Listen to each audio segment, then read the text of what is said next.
За сайн байцгаана уу. Тэгэхээр teen код буюу өсвөр насны хүүхдийнхаа кодыг тайлъя авраатай подкастын ээлжид дугаар эхэлж байна.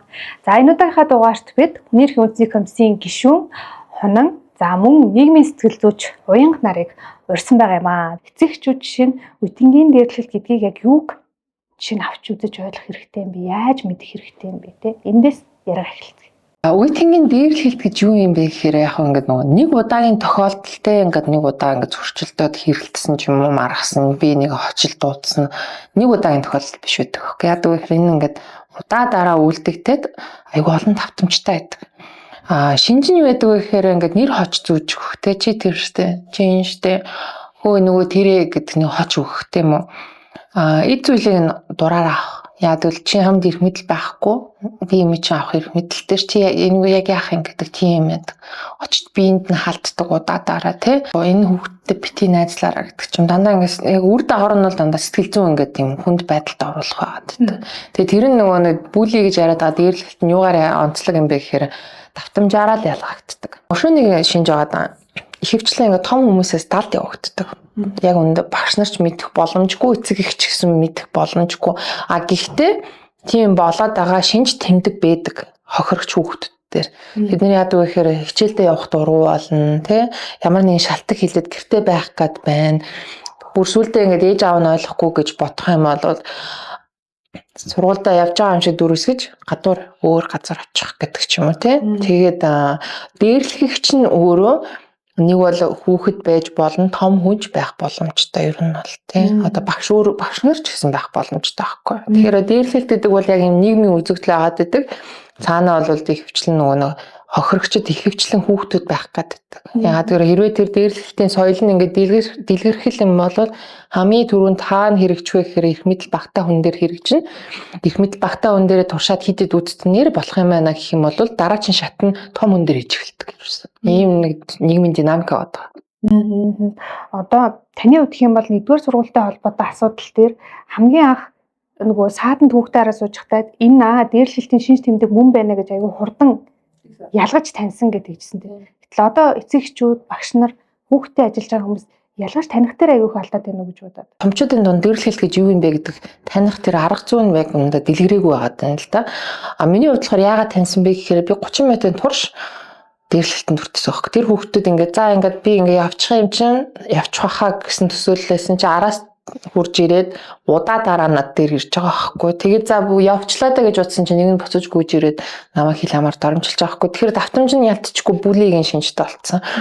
Тэгээд тэр нь ингээд халаад ингээд бүлгийн байна яаж явсан бэ гэхээр цахим сүлжээгээр тасралтгүй 20 хоног ирсэн. Өдөр шөнөгүй бичээд байгаа байхгүй. Тэгэхээр тэр чинь өөрөө бол зөвхөн классик кейс байхгүй. Бид нар ингээд те хамгийн их хүний одоо би хүн юм чи би эрхтэй гэдгийг мэдээд байдаг те. Тэгсэн хэрнээ энэ эрхийнхаа талаар бас бүрэн дүүрэн мэдэхгүй байгаад байна шүү дээ. Одоо хүний дээрлэл хийж байгаа те одоо хүний эрхийг зөрчиж байгаа.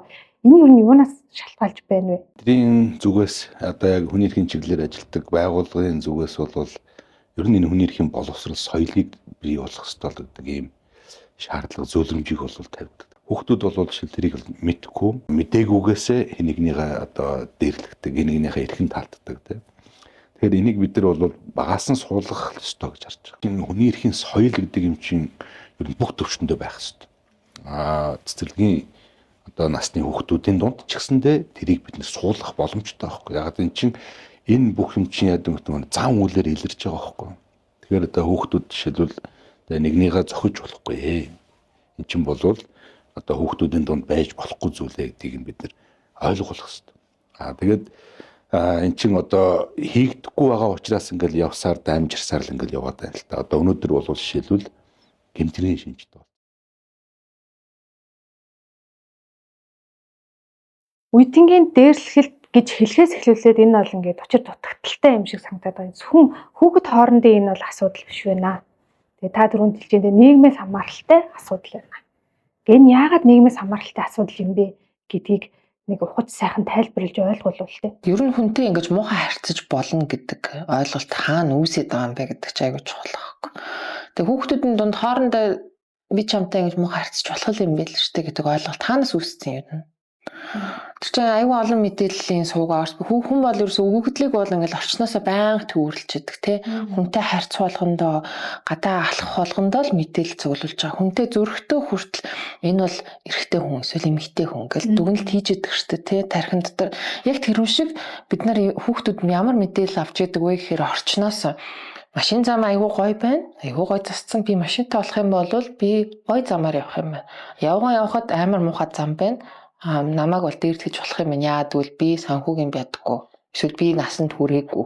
Хүүхдийн чинь би дээрлэхүүлэх хэрэгтэй юм байна гэдэг тэр ойлголтыг орчноос аваад иддэг. Жишээ сургууль руу ороход асуудал юу байгаад иддэг вэ гэхээр жижигүүрээ загнааддаг байхгүй юу? Яг тийм. Тэгээд тэр хүүхдийг жишээлбэл яг юу туулж сургуулийн орчинд орж ирж байгааг хинч асуухгүй байгаа байхгүй. Одоо жишээл эмээлтэд байгаа хүүхэд 10 км яваад 5 шарын сургуульд ордог. Тэр хүүхэд бараг баатарлагаар 10 км ингээд тэр автобус эднэргээд нохоо туугдах яг үнд амар хүм туулаа орж ирээд бараг л нэр ёо чи амьд орж ирлээ шүү гэдэг өөдөөс нь бараг ингээд урамшуулах хэвээр ч юм уу хоцорсон гэл нэмээд балбаж байгаа байхгүй. Тэгэхээр тэр хүүхэд яаж юм гэхээр дээрлэхэлт бол ингээд амьдралын нэг хэсэг. Тийм ээ. Тэгээд тунгаагаад авчиж чинь. За тэр хүүхэд өөр нэг жоохон сул дорой хүүхэд ингээд жоохон ингээд яагаад ингээд байгаа юм бэ гэдэг асуудал болгоод өөрийг жоохон тухгуулаад болгоод байгаа юм шиг мэдрэмж авангуудаа очиод чи дуугаа чи тий. Нэг тэр нь эхлэх гээд байгаа байхгүй яа тэгвэл өөрөө тэрийг мэдэрсэн.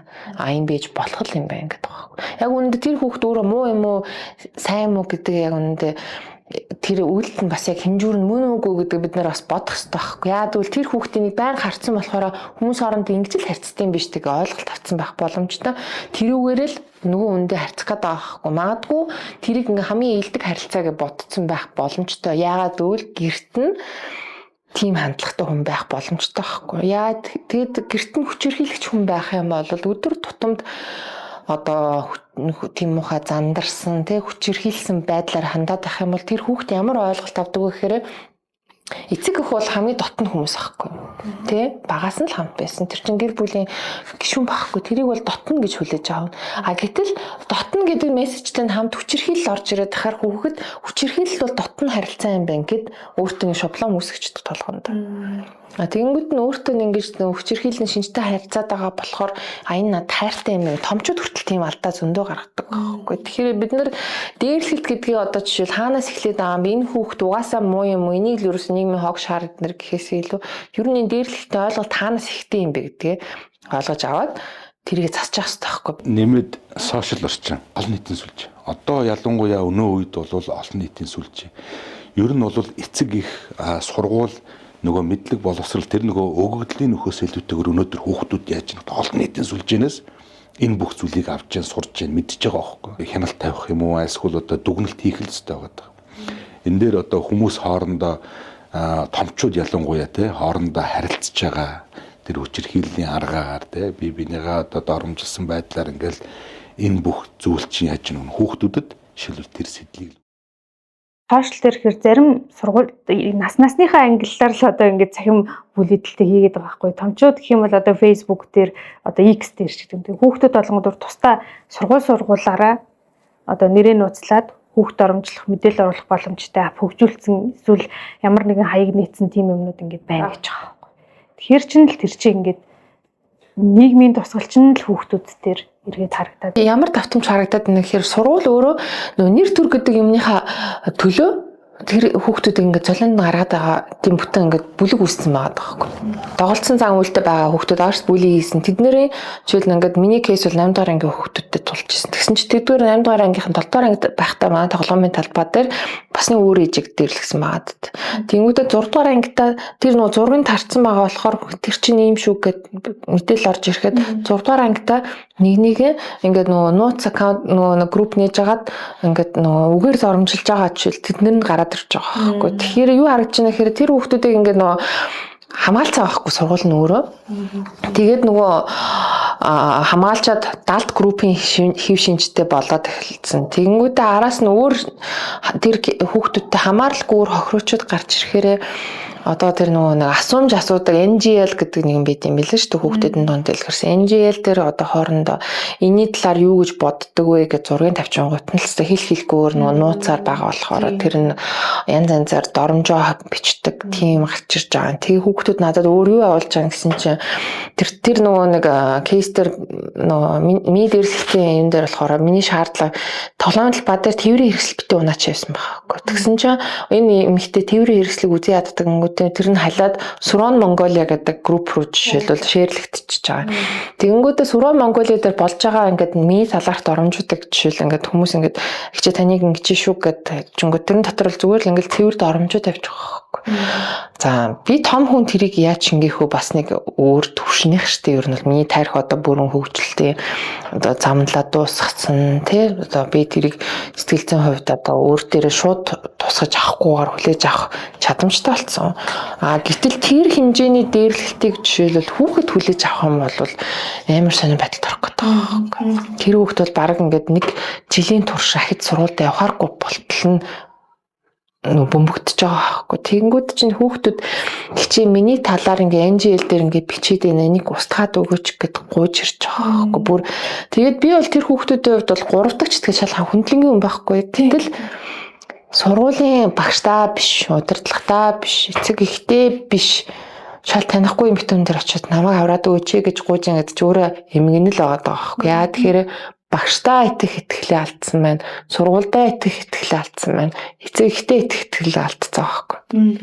Тэгээ энэ дээр очиж инхээр энэ хүн л тэмцээд байгаа юм шиг байна. Энэ дээр л очие гэд сүүлийн итгэлээ барьж очиод байгаа байхгүй. Тэгэхээр бид нар яагаад хүүхдүүдэд ийм итгэлгүй орчин бүтээсэн бэ гэдэг чинь эргээд томчуудын ялтчгүй асуудал эхэлдэг байгаа байхгүй. Тэ?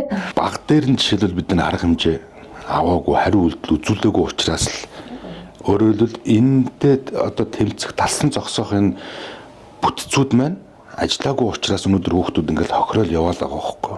Энэ уг нь энэ хамгаалах механизм, энэ хариу арга хэмжээ авах механизм нь байгаа үйл байгаа. Тэгээ энэ ингээд ажиллахгүй байгаа учраас өнөөдөр үдингийн дээр чинь бүр ингээд ийм хязгаараа давтсан амар түгээмэл болцсон. 10 жилийн ерөнхий боловсролын сургууль дээр төвийн сургууль дээр жишээлбэл ингээд хүүхдүүдийн дундаас судалгаа авахад 1800 гаруй хүүхэд жишээлбэл тэр асуумжийг бүгэлж байгаа байхгүй. Тэндээс бол жишээлбэл тал хувь нь бол одоо нэг удаа бол дээрлэгсэн юм зам үйлдэл бол өртсөн гэж байгаа. 150 хүүхэд 7 хоногт нэг удаа гэж байгаа. Амар том тоо байгаа байхгүй. Тэр 1600 гаруй хүүхдээс 150 хүүхэд гэдэг чинь бол давтамжтай ингээд 7 хоногт нэг удаа гэдэг чинь бол айгүй том тоо баг. Тэр эн чинь бид нар хариу арга хэмжээ авч чадахгүй байна. Энэ дээр бид нар үр дүнтэй ажиллаж чадахгүй байна гэдэг байна. Уг нь бол хэрвээ үр дүнтэй ажиллах юм бол энэ уг нь тасн зогсоогдод баг дээр ингээд харагдаад явах хэрэгтэй байна. Үр дүнтэй ер нь яг яаж ажиллах хэрэгтэй юм бэ? Асуудал гарангуул нэг маргацаасан байдлаар л байгаа да. Гэтэл хүүхдэд нь асуудал тулгандаад эцэг их жишээ нь очиход тэр яг зөв ажиллах нь яг яаж ажиллах хэрэгтэй юм. Би энэ хүнээс энэ сургуулиас ч юм энэ багшаас ч юм юу шаардах хэрэгтэй гэдгээ бас нөгөө талдаа мэдэхгүй байгаа. Ингээд хойноос нь тууштай явж чадахгүй те. Тэгээд арга бараад хүүхдээ сургуулиас нь шилжүүлдэг жишээг одоо ингээд тогтчиход байна шүү дээ. Тэгэхээр зөв энэ асуудлыг шийдэх тэр ингээд ажиллах юм нь яг яаж ажиллах хэрэгтэй. Яаж бид нар зөвөр шийдэх хэрэгтэй.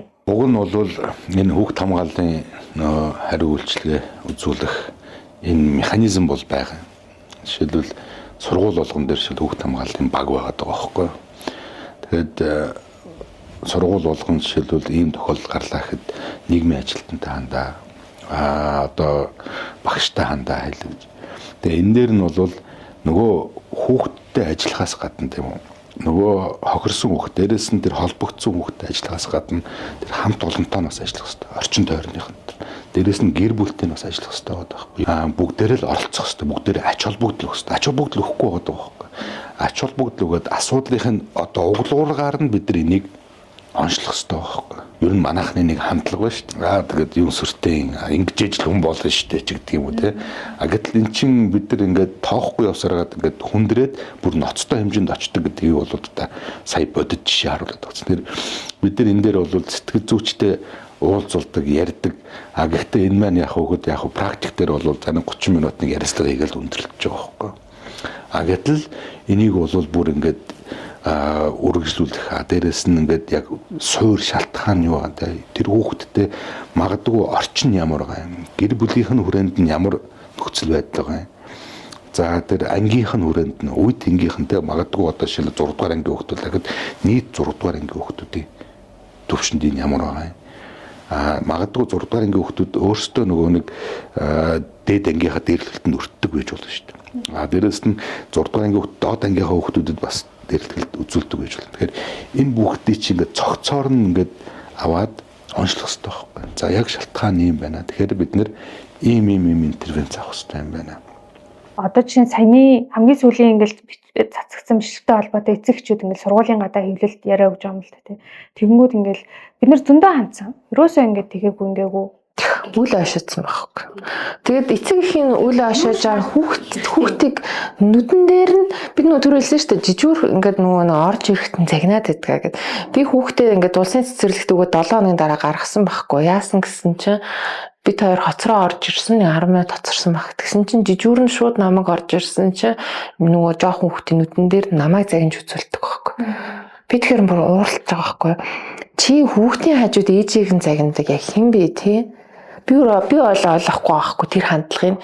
Тэгээд чи самбар дээр бичгнүүдэд хардаа зарчим хүүхдийн аюулгүй байдлын орчин гэд чи тэг хүүхдийн хамгийн аюулгүй орчин болох ээжийг нь загинчаад яг аюулгүй байдлын одоо жишээлээ цаад зарчмын логик ерөөсөй ойлгоогүй явж байгаа байхгүй. Тэгээд яагаад надтай юм ухаа харгас хандж байгаа юм бэ гэд бүр ингээд нөгөөдөг чи ухаад утсан чи 80 г мах ярддаг байхгүй.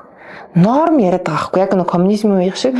Тэгээ бид нар ингээд цаашаа чамайг хоцорсон гэж журнал дээр тэмдэглэгээ хийж болохгүй болохоор ингээд 80 г махны ингээд дутагдалд ороод биднээс гарах болд юм а гэдэг байхгүй. Наа чи асуудал мөн байна мөн тий. Тэгтээ айгуу тийм нэг 80 г махны төлөө хүүхд хүчирхийлж болно эсвэл ээжийг нь загинж болно гэдэг чинь. Энэ болохоор юу одоо эрдэстэй холбоотой юм уу? Холбоотой юм байна. За тэнгүүдээ би хүүхдээ явуулах болчдөг байхгүй. Яг л энэ бол амар асуудал. Надад бол айгуу ноцтой санагдаад байгаа байхгүй. Тэгээд тэрний дараа бас би нөгөө жижүүртэр маргаад хүүхдээ үлдээгээд явсан чинь манай охин уйлаад гэд ярьдаг байхгүй. Тэгээ би очиж авч юм миний охиноос миний охин юу болсон бэ гэдэг нь жоох хүүхдээ яриулж байгаа ш гэсэн чинь манай багш миний сандлыг ингээ уугц татсан гэж байгаа байхгүй. Бүтэн 7 хоногийн турш ингээд ямар нэгэн харгас хэрцгий өвдөл гарахгүй байж ижсэн ээж нь очоод нэг жоохон ам мөрийсэн чинь манай хүүхдийн сууж исэн сандлыг уугц татчихсан байгаа байхгүй. Манай хүүхд бол жишээл манай тийм хүүхдийн санаанаас бол тийм гарч ирэхгүй шүү дээ. Тийм биз дээ. Бодох юм бол ингээд багшигаа одоо миний сандлыг уугц татсан гэд ярий гэд цэцэрлэгийн насны хүүхд ярихгүй байхгүй. Яг л тэр хүүхд бол яг ингээд цагаан цаас шиг ингээд бэмэг я боддоор л хараад яг боддоор яг өнөө цагтаа амьддаг хүүхд байхгүй. Би энэ багшиг хорлохын тулд ингэж ярья гэдэг бодол тэр хүүхдийн тархинд нь хөгжөөгүй байгаа. Тэгэхээр өнөө цагтаа амьдарч байгаа хүүхд бол яг болсон юмаа яг болсноор нь л ярьдаг байхгүй. Тэгэхээр юу бодит байдал нь юу болж байна гэхээр тэр багш очоо харгасалцсан л байгаа даа. Тэгээд дэрий чин хүүхдүүдийн нүдэн дээр яаж хүүхдүүд сурч байгаа шүү дээ. Энэ ч болдгийм биш үү? Тийм, ингэж болох юм биш үү гэдэг. Тийм эрх мэдэл байх юм бол. Тэгээд тэр хүүхдэл чинь түгээ явцсан хүн том болоод за 6 дугаар ангитай өстэй заахаа миний бие бэлдэр айгу том болчлоо гэдэг. Тэр чинь яг нэг бие бэлдрийн хөгжил бас явагдаж байгаа тийм. Биологийн хөгжил нь явагдаад эхлээд том болж байгаа 6 7 дугаар 8 дугаар ангийн яг ингээд биеэр намтагдж байгаа хүүхдүүд. За одоо туршиж үзье гэж болох байхгүй юу? Энэ ярилцлагыг үзэж байгаа хүүхд нь бас юм асуудалтай байгаа эцэг эхчүүд юу яах хэрэгтэй юм те. Сургууль нь одоо чинь миний ийм хариулт өгсөд байна л да. Одоо та бол ингээд за бичгээр өргөдөл гаргасан тий. Бүр болохгүй бол бас адилхан л ингээд хүчтэй аргаар сошиал дээр ингээд сэвсэн. За би сошиал дээр бичиж чадахгүй эцэгчүүд байгаа шүү дээ. Тийм тохиолдолд асуудал өгнө ингээд нэг юм шийдэх хэрэгтэй байгаа даа да. Сургуулийн тэрийг нөгөө аягүй тийм хүнлэг хүлээж аваад тий. Нөгөө хүүхдтэй нь уулзаад нөгөө хүүхдийн арга гэртэй нь уулзаад ингээд нэг юм байх хэрэгтэй байгаа даа да. Тэнд шийдэх ийм байгаад байна. Асуудал шүү дээ тийм. Хохирч болчлоо гэхэд хэн шийдэх нь аягүй тодорхойгүй байгаад. Хэн байрж авах нь тодорхойгүй. Би жишээл түрүүний ярьсан нөгөө нэг хүүхд хамгааллын баг гэж ярьсан шүү дээ. Тэрэн дээр очисон чинь намайг бүлэгдсэн байхгүй. Би ерөөс миний бараг хамгийн бухимдсан хэсэг ерөөс тэр байхгүй. Хүүхд хамгааллын баг гарчичээ та нар энэ бага хэрхэн ингэж задлах юм бэ гэд ярих гэж аягүй тийм гэгээлэр очисон чинь намайг нөгөө нэг дууга өндөрс гэж ярих гэж үзэж байгаа. Тэгээ намайг шоолж үзэж байгаа томчууд ахгүй юу? Тэгээд та нөгөө тэр үед нь ярилцсан үзсэн бол энэ айгу ууртай эмэгтэйсэн гараа авсан гэдэг миний эсрэг ингээд ерөөсөө асуудлаа ерөөсөө ойлгохгүй байгаа байхгүй. Тэгээд нөгөө одоо хүн болгонд жишээлбэл тэр асуудлыг хаана хандах вэ гэдээ ойлгомжгүй болцсон байгаа. Тэгээд над руу ингээ хохирч болоод хандж байгаа хүмүүсийг та нар ямар алхам хийсэн бэ гэхээр багштаа л ярьсан захирал дээр нь орсон гэдэг байхгүй. Ерөөс тэрнээс хальтгүй юм байна. Одоо би болохоор над руу хандж байгаа хүмүүст ямар зөвлөгөө өгдөг гэхээр дээш нь ахиул гэдэг байхгүй. Дандаа дүүргийнх нь боловсролын газарт нь гомдол гараг тэр нь хариу өгөхгүй байх юм бол дээш нийслэлэр өнсөл аймаг өрөн тий. Тэгээд засаг дарахт нь гомдол гарах гэдэг байхгүй. Яа тэгэхээр тэр чинь эренбэрээ ингээд нөгөө нэг нөгөөдхөө хянжих хэвээр байгуулга болохоор дээш нь ахиулаад агирс асуудал. Асуудал нь айгүй бидний ингээд нөгөө томчууд ойлгохгүй байгаа болохоор хохирогчд хохироол үлддэг юм байна гэдэг ойлголт байна. Ойлголт нь яа бүрэлдэхүүн бодит байдал нь тийм байгаад байгаа. Гадаадд шийдэл нь юу юм бэ гэсэн чинь ерөөсөн мэдээлэл бол 3 хоног дотор дар гэдэг ерөөсөн. Тэрөөсөн асуудал нь дар гэдэг чинь ингээд тэр хүнийг одоо хохирогчд угаалга гэсэн үг шүү байхгүй. Хин хохирсан, хин үлдсэн, хин хариуцлага алдсан ерөөс бүх юм тодорхой. Хохирогчийг хамгаалах үүрэгтэй. Тэгээд нөгөө 2 дугаар зэргийн хохирлож ярьдаг штэ. Тэрийг хараад хохирсон хүмүүс гэдэг байхгүй. Яа тэгэхээр хараад сочирдоод тэр чинь бас хохирж байгаа хэлбэр байхгүй. Миний хажууд жишээл нэг хүүхдийг харгислсан бахам би аюу цочирддаг штэ. Надад ямар тусламж ирэх юм гэдэг бас ажилбар уг нь цогцоороо явагдчих хэвээр. Тэгэхээр биднэрт бол ялтчгүй одоо ийм нөхцөл байдалд яг бодит байдал дээр юу болж байгаа гэхээр хохирогч сургуулиасаа гардаг. Уг нь бол муу юм хийсэн хүн чи хичээд гарах хэрэгтэй байхгүй. Тийм биз? Одоо бодит байдал дээр юу болж байгаа гэхээр хүүхдүүд хохирчоод би ерөөсөө чадахгүй байна. Одоо хүүхд өдөр болгоно хүчирхийлэгч орж харах гэдэг байгаа байхгүй. Ээж эцэг их нь нийслэлийн боловсролын газар хоёр ингээ уучраа 30 хоногийн дотор олтолно. Өдөр болгон тэрний дотор ингээ туулах гэдэг байгаа байхгүй. Амар хэцүү шүү дээ. Би жишээл нэг байгууллага тэр чигээр нааг үзий ядж хахад би ингээ өдөр болгон тийшээ орж ирэх юм бол чадахгүй шүү дээ сэтгэл зүйд. Би бүр гарч ир ёох гэл яг тийм мэдрэмжтэй гарч ирэх байхгүй. Гэтэл өөрийгөө хамгаалж чадахгүй тэр яахаа мэдгүй байгаа арга барилтаа өгдөг чи очиж тэмцгээд байдаг байхгүй. Тэр бол шийдэл биш. Хүүхэд тэмцэж чадахгүй яа тэмц. Чи хүүхдээ яаж тэмцэнэ гэж бодож байгаа вэ гэхээр эцэг чи дуу болчдөг байхгүй. Арга барилаа өөртөө мэдгүй ээжж хүүхдээ очиж тэмцгээд явуулцаад байдаг байхгүй. Тэг өөртөөс нь чи арга барилаа тайлбарлалтаа гэхээр өөртөнд нь байхгүй. Гэхдээ яаж юм өөдөөс нь өөрөөс нь хэд дахин жижигхэн хүүхдийг очиж тэмцүүлэх гэсэн байдаг байхгүй. Аюу санаа арга байхгүй. Тэгэхээр би ингэ чадах болов үгүй болов тий? Өөртөө чадахгүй. Жишээлбэл ингээд байгууллага дүүрэн ингээд хүмүүс ингээд намайг ингээд дээрлэхэд тахад би ингээд өдөр болгоо ажилдаа явж чадахгүй гэдэг нь томчиж чаддгүй л байхгүй. Ажлын байрны дээрлэхэлд ажлын байрны бүлийн ингэж бас зүйл байж л байгаа шүү дээ. Тэрнээс болоод ажлаасаа гардаг, ажилчдаа алддаг гэдэг тийм бүтэн үзэгдэл байтал бид нэр тэр жоохон амтныг очиж тэмцэх гээд байгаа байхгүй. Тэгснэ өөрөөс нь хэд дахин том хүнтэй багш нь дээрлэгч байх боломжтой л байгаа байхгүй. Гэр бүл доторх энэ уур амьсгал энэ харилцаа хандлагыг өдөр өөрчлөх хэрэгтэй. Өөрсдөө бид нар хүүхдүүдтэй ширэл хүчирхийллийн юм үзүүлэх ёсгүй, зөв харьцах хэрэгтэй. Хүүхдүүдтэйгээ ажиллах хэрэгтэй. Хүүхдүүдийнхээ үзэл бодлыг бас сонсох хэрэгтэй. Тэр мэдээж хэрэг сургуулийн зүгээс бол энэ боловсролынхаа энэ хөтөлбөрийн сургалтын хөтөлбөрийн агуулгыг бид нэр дахиад эргэж хармаар юм шиг байгаа. Ер нь олгох мэдээлэл, мэдлэг, ур чадвар те юу байх ёстой гэдгийг бид нэр дахиад шийдэх ёстой. Магадгүй энэ дээр нөгөө гэр бүлийн одоо харилцааны асуудал байж болж байна. Нөгөө хүн ёсны асуудал байна те хүн байх. Хүний эрхийн асуудал байна. Хүний эрхийн соёлыг бий болгох асуудал гэдэг. Эрхэм чанар. Тэ эрхэм чанар бие одоо хүн болгон нэр төр эрхийн хувьд адилхан гэдэг имийг л бид нар хамгийн ихэнд ойлгуулмаар байна. За тэгээ мэдээж хэрэг энэ дээр бол одоо зөвхөн эцэг их сургууль гэдээ бас хаймааргүй байгаа. Түрүүн хэлсэнтэй одоо энэ технологи хөгжсөн хүүхдүүд мэдээллийг асар их мэдээллийг бид нар олон нийтийн сүлжнээс авч байгаа байхгүй. Тэгэхээр олон нийтийн сүлжээнд жишээлбэл томчууд бид нар өөрсдөө зөв үлгэрлэл үзүүлмээр байгаа байхгүй. Энэ дээр бас нэг юм байдаг те. Гаднаас ирж байгаа мэдээлэл, гадаад улсаас ирж байгаа мэдээлэл те зөөлөн хүчний бодлогоор орж ирж байгаа. Одоо жишээлбэл бидний үед бол жишээл октод нэгнийг байрж аваад тоодох гэдэг ойлголт бол ер нь бол баг үлгэр дом шиг ямар мангар хөөхнүүд вэ гэж бүлээж авах гэдэг байсан байхгүй. Гэтэл бид нарт ингээд нөгөө солонгос бол амар гоё гэдэг ч юм ингээл K-pop mob гэл айгуу тийм cool эдгээр л кул юм байна гэсэн ойлголт бидний дунд хүүхдүүд нь дэлгэрээд байна шүү дээ тий. Тэдний ингээл K-pop lag гэдэг тэр брэнд яваад байгаа байхгүй. Тэр брендийг дагалдаж ирж байгаа бас сөрөг юмнууд нь байгаа да. Юу гэхээр нөгөө кинон дээр гарч ирж байгаа дээрлэлтийн асуудал байхгүй. Манай улсад уг нь бол тийм дээрлэлтийн юм муухай гаж үзэгдэл бол бид нар бол жишээл одоо ингээд нийтээрээ бид нар ингээд хүлэн зөвшөөрөхгүйгээ уурлаад байгаа шалтгаан чинь манай соёл биш байхгүй. Манай соёл байсан бол нэг тохиолдол гарч ичтэй гэж хүлээж авах байсан байхгүй. Одоо бол бид нэр улсаараа өрүүлцээд уур хүрээд байгаа шалтгаан чинь бидний соёл биш байгаа. Ерөөсө соёлын хандлагыг ингээд нөгөө ялгаж харахад айгу амархан байдаг л та. Өөр соёлын юм ороод ирэхээр уурлаад иддэг байхгүй ерөөсө хүн. Тэ одоо ялангуяа солонгос кино контент байхгүй. Одоо ингээд солонгосын маш олон зүйл бидний ингээд баг ингээд соёл болоод ингээд бэхжлээ шүү дээ. Кимчи гээл хоол нь байна. Одоо жишээлбэл хурал дээр юм байсан байхгүй. Та 90 он дээр их хурлын чуулган ингээд харахаар тэр үеийн бичлэг хэрэг харуул хинэн ч ингэж гүйсэн байхгүй.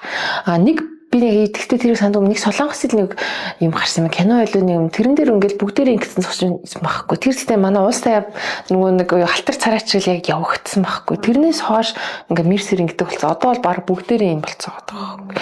Тэр энэ чинь соёлын хандлага хэрхэн нутагч जैन гэдгийг тэр нөгөө цаг хугацааны юугаар нь хараад байх боломжтой. Яг тэр үншгээ дээрлэлт ингээд юм сонин хэлбэрт одоо тэр дээрлэл үйлдэж байгаа хүүхдүүдийн царай авахгүй тэр дүрс өөрөө хийвж илэрхийлж байгаа дүрснээс нь ахуулаад бид нэр өгдөл түүх боломжтой.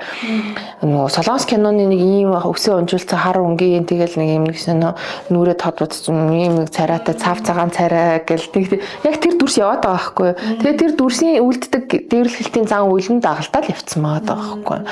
Тэгэхээр бид нар нөгөө нэг тэрэн дээрээс ер нь бол магадлаад энэ шинжлэх ухааны хувьд бол нотлох бүрэн боломжтой. Гадны нөлөөнөөс үүссэн байна гэдгийг бол зарим сургуулиуд дээр за дээрлэлтийн асуудал гараад ингээл нийгэмрээ юм болонгол ингээл сургалтууд ингээл ордог гинэ. За тэгэнгүүт нэг тэр сургалт орсон сартаа жоохон гайгүй байжгаад тэгээ нөгөө одоо сургалт орох хэвээр хүн нүүрхий бас нэг өөр ажил мэжлээ хийгээл ингээл тэр чи олон төрлийн юм ингээл хамт хийж байгаа шүү дээ. Тэгэнгүүт эргээл нөгөө хүмүүсд нь дээрлэл мэрлэл гараад цагдаа магдаад тэр очиод ингээл шилдэг гэж байгаа. тийм үгүй давтамж хэрэгтэй гэсэн. Тэр хамгийн гол нь зам үйлдэл суухгүй байгаа байхгүй юу? Тэр үедээ ойлгоод нэг удаагаар энийг өөрчлөнөж байхгүй. Ер нь бол хүний зан үйлийг өөрчлөнө гэдэг чинь зүгээр нэг удаагийн сургалт юм уу? Нэг удаагийн аянаар бол бид нар хязгаарлаж болохгүй байхгүй. Тэг ингээд ахгүй. Нэг талдаа яг хөө ингээд баахан аян гэд үзий хатаад байдаг боловч хэрэггүй юм шиг бодоод байдаг боловч тэр нь яг хөө ингээд явж л байвал яг ингээд төр зурдаа торгоодог юм шиг байна. Гэтэл нөгөө талдаа яг ингээд хин нэгний дээрлэхдэггүй асуудал гаргадаггүй одоо нэг тийм ингээл юм бүлэг сургууль руу баймар gaахгүй тэ хүүхдүүд гэтэл тийм биш. Зан үйлдэн дээр өөрөөсөө суухгүй боловсрлоор нь дамжиж ингэж шингэхгүй байгаад байгаа байхгүй хүүхдэд. Тэгээ зан үйлийг өөрчлөхийн тулд ялтчгүй соёлын интервенц хэрэгтэй байгаа.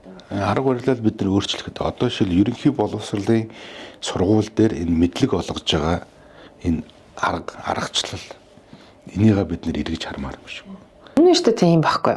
Хүчирхийлэл ингээд бид нар ингээд бас ойлгохгүй байгаа. Ер нь бол хүчирхийлэл ингээд яаж явагддаг вэ гэдэг динамикт уялдаад байдаг байхгүй. Дээрлэл тэр чинь өөрөө хүчирхийллийн нэг хэлбэр байхгүй. Хүчирхийлэл шүү дээ ингээд нөгөө хоёр төрлөөд ер нь трама үүсгдэг жишээл хүчирхийлэл ингээд трама гэж ярьдаг ч айгуу тийм пош болсон үг те.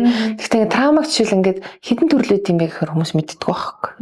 За ингээд том траманууд байдаг байхгүй. Ингээд хүн ингээд илэрхий одоо жишээл ингээд гар хөлн ингээд тайруулсан ч юм уу эсвэл ингээд нүүрэн дээрээ том деформацтай болсон ч юм уу. Тиймэрхүү юм чи ингээд өөрт нь амар хүнд байдаг болохоор те тэрнээсээ болоод ингээд байнгын нийгмийн өдөр тутмын хандлагаас болоод ингээд травманд өртөд байгаа юм байна. Тэнгүүтээ жижигхэн травма гэдэг байхгүй. Яадаг вэ гэхээр энэ жижигхэн байдлаар одоо жишээл дээрлэлт ингээд далд хэлбэрээр байдаг гэж шүү дээ. Тэр чинь ингээд жижигхэн травманы ингээд өгөгдөл нь орж ирээд байгаа байхгүй тасралдаг. Тэнгүүтээ яад хүчирхийлэлтэй холбогдоод байгаа юм бэ гэхээр хүчирхийлэл шүү дээ. Жишээл эцэг эхийн муу томчуудын үлддэг ингээд хүчирхийлэл яг түрүүний сургалтын арга барилтаа уйлдэж байгаа байхгүй. Яагаад тэгэхээр чи шийдэх хэрэггүй юу сурахыг би чиний өмнөөс шийднэ гэсэн тийм цаад зарчим яваад байгаа байхгүй сургууль дээр. Баруунд болохоор ч хүүхдүүд ингэдэг. За чи нэг энэ лонхыг хийх ингээд тийм төсөл чамд үгүй сарын турш. Тэ чи нэг энийг оролдоод үзээрэй. гэд төслөж нөгөө хүч ингээл залонх ойлгохын тулд би хумцар ойлгох хэрэгтэй юм байна те эсвэл өөр юм тетрал байрлах юм байна. За тэнгуүтэ хими юм руу орох юм бол ингээд за би жишээл ингээд зэсээр хийе гэж бодъё те. Тэгэх юм бол би ингээд хими мэдлэг хэрэгтэй юм байна. Зэсийг ингээд одоо өндөр температураар хайлуулах хэрэгтэй юм байна. Тэр нь физикийн мэдлэг болчих юм байна.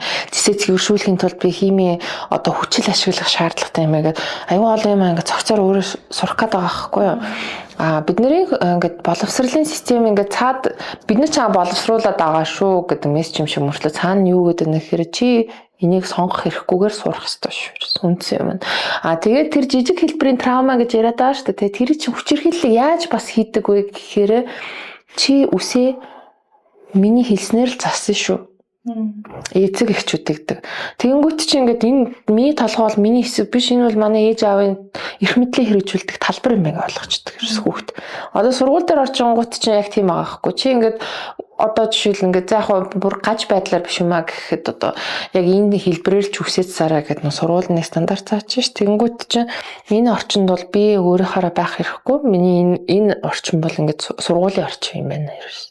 Тэгээд тэр хүүхдээ ингээд айгуу гэвтэл яваад байгаа. Тэ тэгээд нөгөө сургуулийн 10 арлын цаанаа бас ахаал одоо манай энэ нөгөө нэг хичээл байгаа шалгалт аваад тэ ерөөс тэр байгаа байхгүй яг саяны хэлдгээр тэ айгуу чөлөөтэй тэр хүүхдээ өөрийн ингээд ажиллах энэ сэтгхүүгийг ингээд хөгжүүлэх тэ өөрөөр нь энэ ажлыг хийх юм бид нар хэмээр байгаа байхгүй.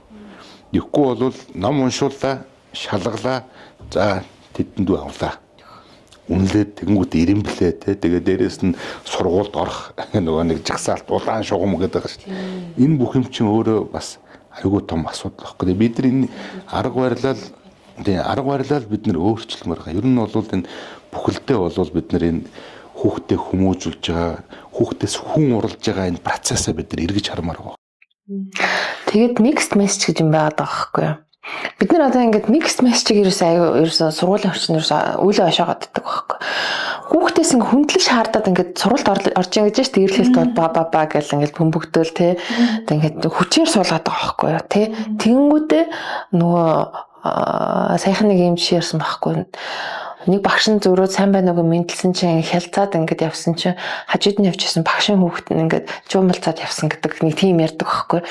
Тэгэхээр тэр хүүхдэд ямар мессеж чинь гэхээр дээрлэлт бол муухай гэдэг сургуулийн мессеж нөх чинь. Тэс мөртлөө багшийн хандлага болохоор амар дээрлэх байгаа. Над руу жишээл хүн жуумалцаа явах юм бол би ямар сонин гар вэ гэд бодоод явах гээд байгаа байхгүй. Тэр хүүхдийг тэр мэдээллүүдээ яг бүгдийг одоо жишээл зүгээр ойлго гэж ингээд шаардаад байгаа нь өөр аяга буруу болчиход байгаа байхгүй. Тэгэхээр нөө mixed messages гэж яриад байдаг чинь тэр чинь хүүхдийг ингээд толгойн хувьд ингээд би нэрээ галзуу солиот юм уу гэж бодтол нь ингээд өөртөө ихтгэлгүй болгоод байгаа байхгүй. Тэгээд бид нар бол яалтчгүй ингээд сургалтын орчин тогтолцоо хүүхд дээр очиж байгаа тэр хүндлэл бид нэргээ шаардахтаа бид нар юу хүүхдээ хэр хүндлээд байгаа юм бэ гэдэг бас дүгнэх хэрэгтэй шаардлагатай. Эрэлтэлттэй холбоотой асуудал гарлаа. Тэгэл тэгэнгүүт эцэг эхчүүд юм бичиж байгаа юм. Миний хүүхдийг ингэх юм бол би өстө очиод удаа алхам тэр хүүхдийг зодно гэлтэй. Тэр ээжийн хувь, тэр аавын хувь жишээ нь зүгээр очиод алчих нь магадгүй те шийдэл байгаа байхгүй юу?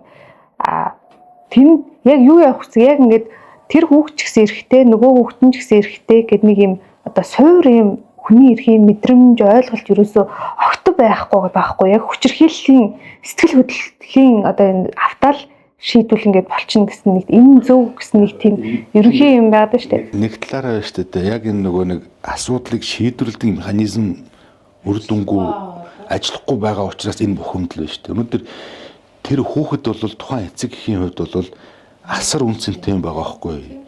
Ерөөсөө үнэлшгүй юм байгаа. Амь насаа хүүхэд хүртэл бэлэн ийм үнцэнтэй зүйлийг нь жишээлбэл бид нэр ажиллах хэрэгтэй байхгүй. Жишээл сургууль, цэцэрлэг энэ боловсролын байгууллагын дээр тэгж ач холбогдол өгж хүүхэд тус бүртээ жижиг гэлтгүй ажиллах хэрэгтэй байхгүй. Асуудал байгаа л бол. Тэгэхээр ийм үнцэнтэй зүйлийг бид нэр ярьж. Ер нь тэгээд зөвхөн одоо эцэг ихгүй ер нь хүүхэд гэдэг чинь альва улсын ирээдүйн шүү дээ. Тэгэхээр энийг бид нэр одоо ухамсарлах хэрэгтэй. Дүгнэлтээ төрийн байгууллага ялтчгүй хийх хэрэгтэй. Өөрөөсөө асуудлыг ингээ олон жил ингээд яг ингээд дараад ингээд байж болох юм байна гэсэн ингээд нэг хитгэн залхуу хүмүүсийн л одоо үр дагавар байхгүй ер нь бол тий. Ингээд нөгөө ажлаас цухтааж исэн хідэн хүмүүсийн үр дагаварт өнөөдөр асуудал юм том болцоод байгаа. Тэгэхээр өнөө цагт бол бид нэр яг үүнд ийм дээрлэхэлтийн гомдол сонсч ийсэн багш байна уу, нийгмийн ажилтан байна уу, захирал байна уу, эдгээр бүгдээрээ өнөөдрийн байдлын оролцогч талууд байхгүй. Эднэрийн бүтээсэн өнөөдөр энэ одоо нөгөө нэг ийм хогны овоон дээр бид нэр ингээд зогссон энэ хогоо яаж арилгах вэ гэж зогсож байгаа. Одоо тэгвэл энэ эцэг эхчүүд яаж оролцоотой байх хэрэгтэй нэ? Өөрөх нь хүүхэд нь том болчиход дахиад бас хин нэгний хүүхдийг ална гэж сууж явах юм уу? Эсвэл арай өөр ирээдүг ингээд хувь нэмэр оруулах. Ийм байна. Эцэг их ер нь оролцох боломж нь хэр байгаа юм.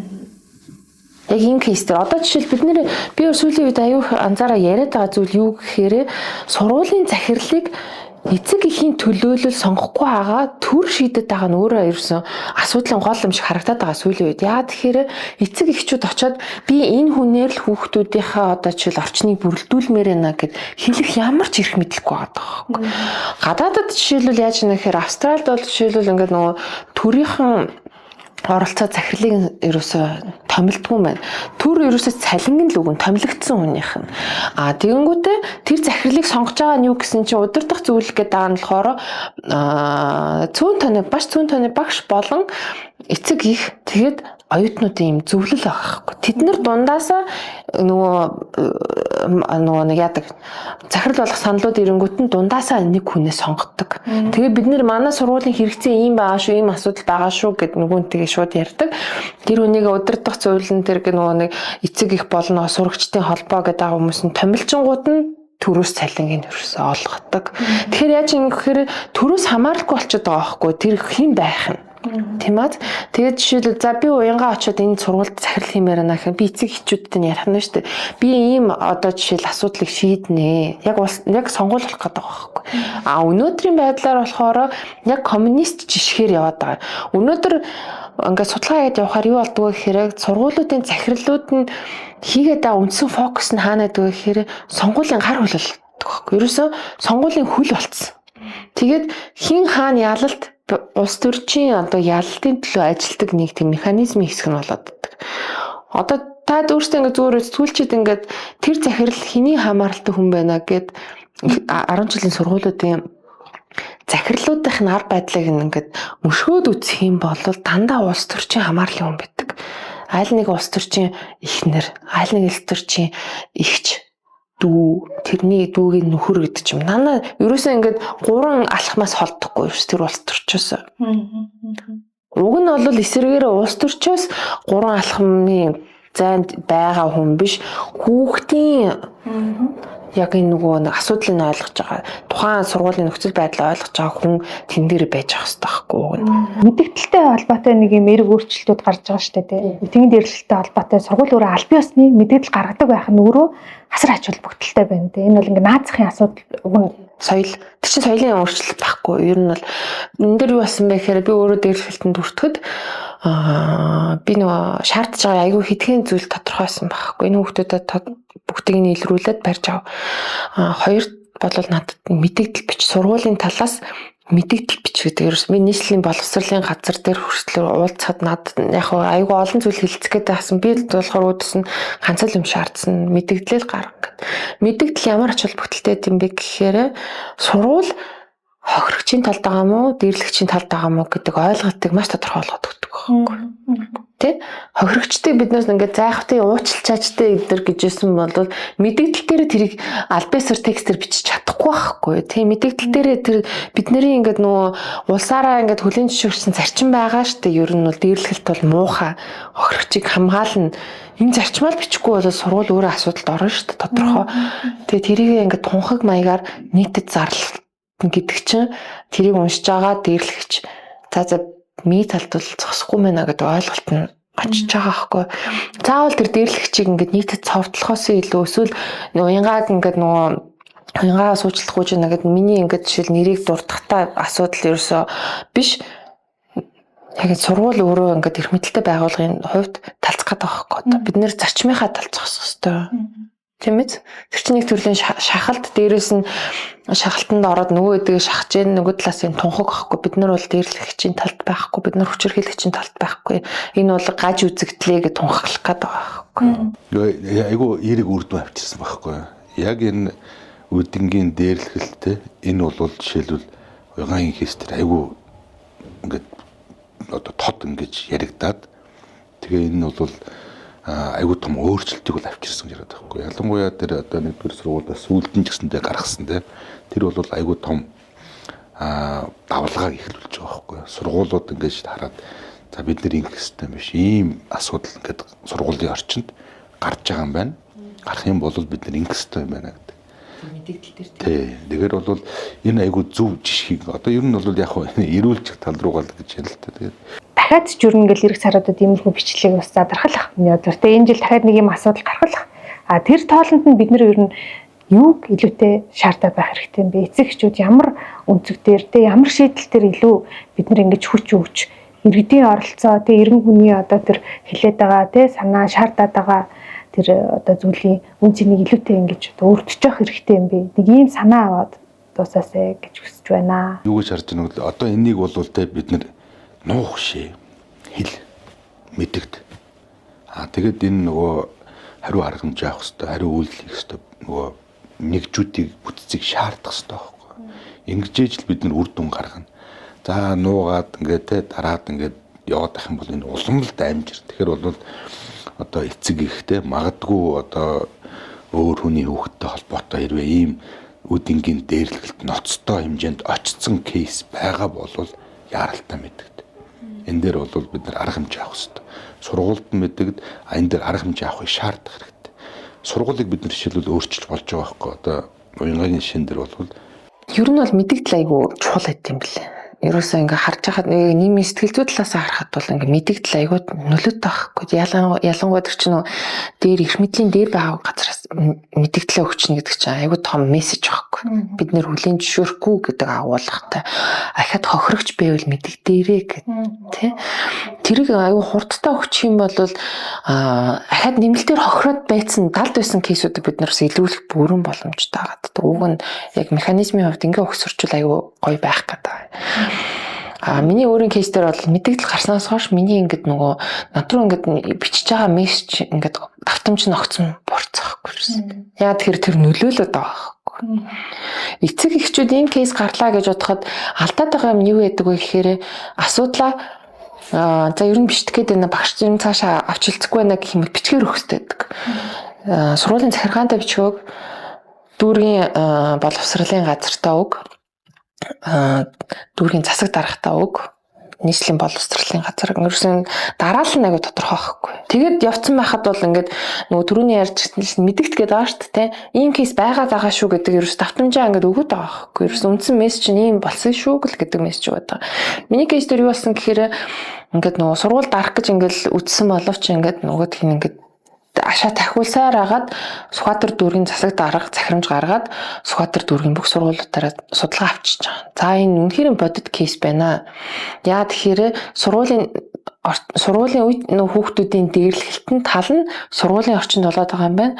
30% нь тоглоомын талбай дээр болоод байгаа юм байна. 10% нь компьютер тоглоомын газар өрнөд байгаа юм байна гэдэг газруудаа тодорхойлчихж байгаа байхгүй.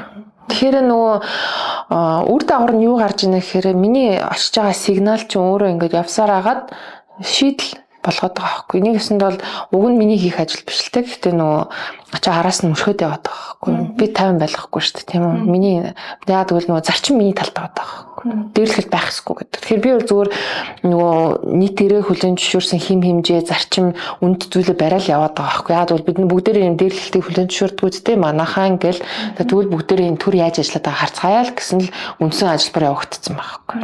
Тэгэхээр эцэг эхчүүд бол ерөнхийдөө бас тэрнээс ичих шаардлагагүй. Яагаад гэвэл нийтээрээ бид нэр хүлэн зөвшөөрөхгүй дээрлэлтийг улсаа даяараа бид нэр зөвшөөрдөг юм аа. Энэ бол бидний үнд зүйл биш ээ. Танаа хөхт тохирсон байлаа гэхэд бол хүмүүс ингээд яг үнэндээ нийгмээрээ дургуутсан. Нийгэм чинь таны талд байгаа. Тэрийг ойлгох хэрэгтэй байхгүй. Зүгээр яг норм журмынхын даваа хаана ханд тийм ээ тэрийгээ хэлээл яваад байх шаардлага. За маш хэрэгтэй хоёр санааг бол хэллээ. Нэг нь бол амьдралаас урган гарсан санаа байна. Тэгээ үр дүнгээ өгсөн аль хэдийн саяны дараалалаар явах удаа эцэг эхчүүд ямар ч тач эхний хүмүүсийн бол хагалцсан учраас дараагийнх нь илүү ингээд тий одоо бэрхшээл багтаа байх болов уу гэж бодож байна. Мэдээллийг шаардах хэрэгтэй. Дээрээс нь тогтмол тэр үдингийн дээрлэлд байгаа тэсгийг сургууль өөрөө боловсролын байгууллага өөрөө тогтмол ингээ хийж явах хэрэгтэй байхгүй. Тэгээд тэнцэнээс динамик харна. Өсөж гэнэ үү, багасж гэнэ үү. Тэгээд Сүхбаатар дүүргийн жишээлбэл бүх сургуулиудын нэг бол хийцэн байгаа байхгүй. Энэ чинь өөрөө айгүй том ажил. Дээрээс нь тогтмол энийг хийж гэнэ гэдэг чинь нөгөө сургуулийн хүүхдүүдэд ч гэсэндээ эн чинь болохгүй учраас энэ ингээ тогтмол ингэж хэмжиж байна. Оншилж байгаа асуудал байхгүй. Тэгээд тэрүүгээрээ ч гэсэндээ мэдлэг энэ нөлөөлж байгаа байхгүй.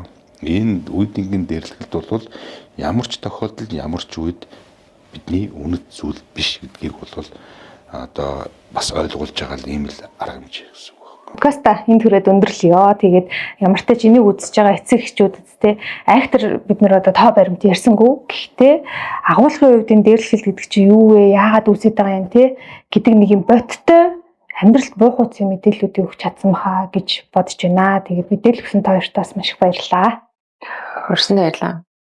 За энэ хүртэл сонссон сонсогч та бүхэндээ бас маш их баярлалаа. Тэгээ магадгүй энийг сонсож байгаа үзэгчдэд маань бас тэ өөр ингэсэн бодож байгаа шийдлүүд ээж магадгүй. Тэгвэл бас бидэнтэй хуваалцаарай гэж хүсгэр байна. Баярлалаа та бүхэнд.